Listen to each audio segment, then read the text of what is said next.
பொதுமக்களின் பணத்தை முறைகேடாக பயன்படுத்துவோர் அது லஞ்ச ஊழலாக மாறிய பின்னர் அதற்காக அனுதாபம் தேடுவது எந்த வகையில் நியாயம் என்று பிரதமர் டதஸ்ரீ அன்வார் இப்ராஹிம் சூசகமாக கேள்வி எழுப்பியுள்ளார். சுய லாபத்திற்காக நாட்டின் பொது வளங்களை சுரண்டும் அரசியல்வாதிகளையும் உயர் அதிகாரிகளையும் அன்வார் கடிந்து கொண்டார்.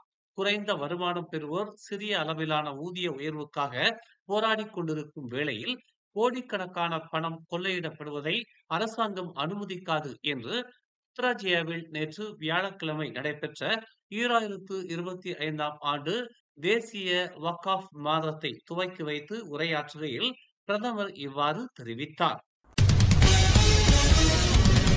LRT-3 அல்லது ஷா ஆலம் லைன் என அறியப்படும் இலகுரக ரயில் போக்குவரத்து சேவை செப்டம்பர் 30ஆம் தேதி தொடங்கும் என்று போக்குவரத்து அமைச்சர் அந்தோனிலோ தெரிவித்துள்ளார்.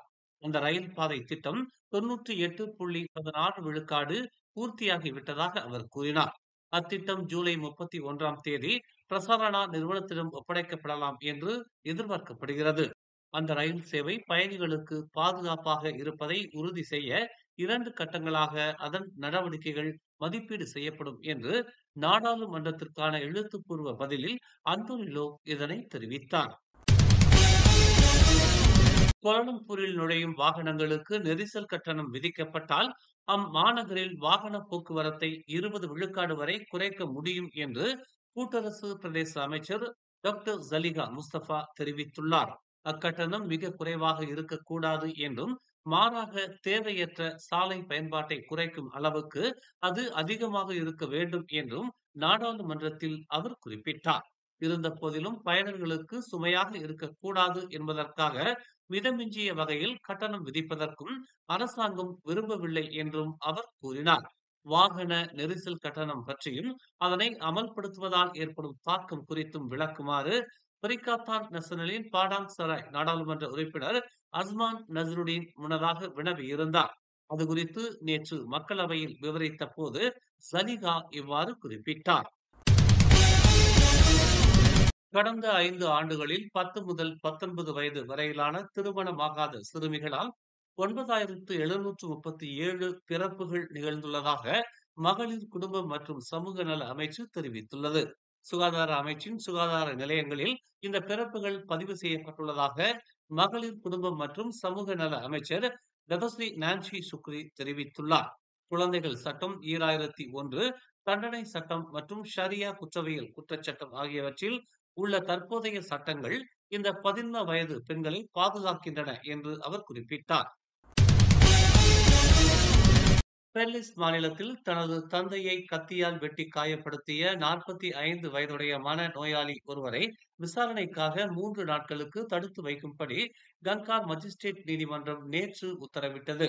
அந்நபர் கடந்த திங்கட்கிழமை 73 வயதான தனது தந்தையை பாராங்கத்தியால் வெட்டி உள்ளதாக தெரிவிக்கப்பட்டுள்ளது. கம்போங் பாடான் பெசார் சலாத்தான் கிராமத்தில் நிகழ்ந்த இந்த தாக்குதலில் அவருக்கு தலையிலும் காதிலும் பலத்த காயம் ஏற்பட்டது. தாக்குதலை நடத்திய பிறகு அந்நபர் அங்கிருந்து தப்பிச் சென்று 2 நாட்களாக தலைமறைவாக இருந்த நிலையில் நேற்று முன்தினம் கைது செய்யப்பட்டார்.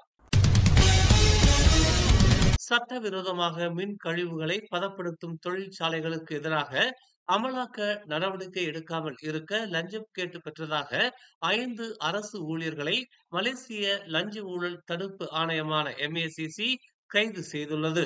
ஸ்லாங்கூர் மற்றும் ஜொகூரில் உள்ள மின் கழிவு தொழிற்சாலைகளில் வெளிநாட்டினர் பங்குதாரர்களாக மாறுவதற்கு ஒப்புதல் பெறுவதற்காக அரசு ஊழியர்களுக்கு லஞ்சம் கொடுத்ததாக சந்தேகத்தின் பேரில் கடந்த செவ்வாய்க்கிழமை 18 பேர் கைது செய்யப்பட்டதை அடுத்து சம்பந்தப்பட்ட இந்த 5வரும் கைது செய்யப்பட்டுள்ளதாக தெரிவிக்கப்பட்டுள்ளது. மேலும் செய்திகளை தெரிந்து கொள்ள தமிழ் மலர் நாளிதழை பாருங்கள்.